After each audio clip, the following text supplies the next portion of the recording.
Wow, you guys, I got a new video we're going to react to. AOC goes on The View, and I'm not really sure what to think about this. So stick along to the back end of the video to see what I got to say about it. But right now, I need you guys to like, comment, subscribe if you're new. And as always, let me know what to react to. About to get right to it. Yes, Congresswoman, thank you for coming on. I'm glad that you decided to come and talk to us. I feel like you're the boogie woman of the right, and I'm the boogie woman of the left, so it's interesting to be talking to you because what you're proposing and what Bernie Sanders is proposing, you said that Fox was like ushering in the apocalypse with both of you, but to conservatives like me who think that big government is very, very dangerous, it is like the apocalypse. And it's not just that Bernie is asking a lot of voters to buy into what I consider radical ideas like free public college, the Green New Deal, Medicare for all. He's advocating for a complete paradigm shift of the American system as we know it. And it's a huge ask for people like me, and it's a huge ask for a lot of people, this seismic shift from capitalism to socialism. And actually, a Gallup poll showed that a majority of Americans would not vote for a socialist, around 45% wouldn't consider it.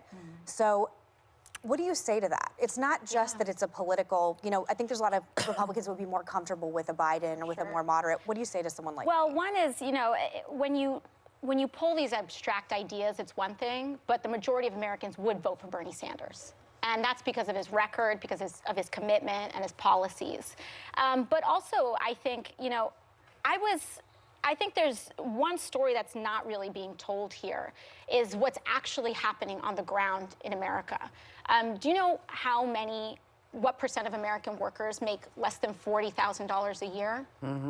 Almost 60%. 60% of Americans You can't live on that in New York. You can't live on No that way. in New York, and you can barely live on that anywhere. You think you can't could live on that if you have kids. No. And I think that reality, personally, does require a paradigm shift. This isn't working for us. And a $2.1 trillion tax cut, which has been deemed capitalism at its finest, doesn't work for us. Right. You're losing your husband because he couldn't afford insulin because Big Pharma cares about profits more than people, as capitalism at its finest, does not work for us. And I Bernie think has a hard time explaining how he's going to pay for it, though. so. Let's talk about how we'll pay for it, because I think we need to talk about what policies. A tuition-free public college. $2.2 trillion over 10 years. So it's funny because progressive policies are always talked about in 10-year price tags. Conservative policies are always talked about in one-year price tags. And so our military budget increase went up by $70 to $80 billion 1 year alone, about $100 billion. Since Trump started, pretty much, or it's been about $100 billion increase since Trump started. We don't ask how he pays for that. When we talk about big government, we don't talk about big government interjecting themselves into the bodies of women and gender nonconforming people for anti-choice policy. So I'm happy to talk about the reduction of government's role in places that I think are harmful, but tell them how this is getting paid for, because Sure. yeah, that's what you want. Right. So tuition-free public colleges, that can be paid by a simple Wall Street transaction tax. Medicare for all, what you do is that you take your premium and some of your health care costs right now that you give to a Blue Cross Blue Shield and Aetna, whomever, and you lower that number. The average American family pays about $10,000 in health care costs. You lower that number, and it transitions over to a payroll tax, and the average American gets to save tons more money. There was a Yale study that just came out that said we could transition to Medicare for all and give 2 years severance to every person whose job may be risked in the transition, and still save money in our current health care system. People want to keep their backup insurance plans. That was Elizabeth Warren's issue. Where does Bernie stand on that? On their Medicare supplemental? Yeah, the supplemental. So Medicare for all, Private also. Private. People may Private keep their also, not private. just Medicare for all. So private. I mean, supplemental. So I think that if we're talking about our normal healthcare plans, I think people like their doctors.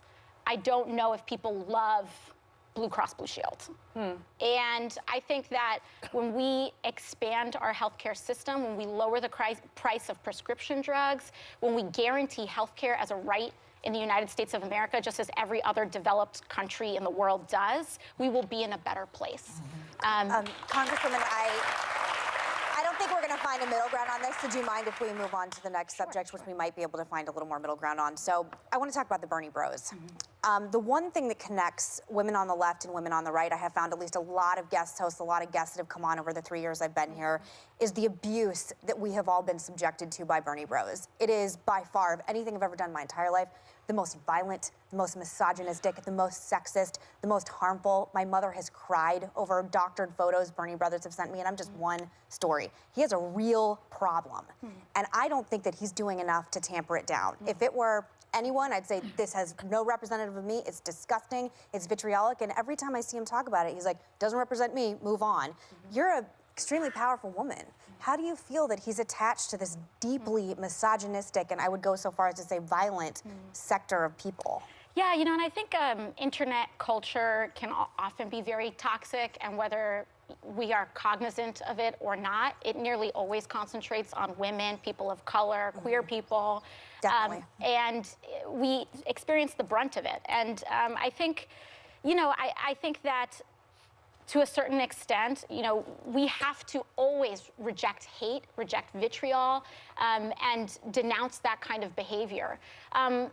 Also, you know, we also know the amount of anonymous activity that happens on the internet, and that simply is difficult.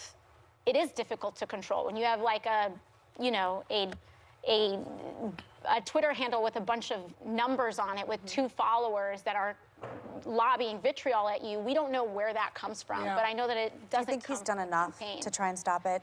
You know, I think he works very hard. I think we send out messaging emails, and you know what? I've been subject to a lot of this stuff from all sorts of pockets from the internet. ICE and CBP officers targeted me on Facebook for attacks when I went to visit the border. They photoshopped, you know, people who are supposed to be protecting immigrants and children, photoshopped. He's got to do more. Horrendous. He's got to stand up and say it every day if he needs to. Yeah. Stop this. We're not accepting it. It's not good for us. Wow, you guys, let's start there. How do you feel about her calling herself the boogeyman of the left? That really didn't sit well with me. Let me know what you guys thought about that. But do you know who guy that's fun in this show wants to control the narrative so bad? You can see whenever they bring logic into the conversation, they always go back to bashing whoever the conversation is about.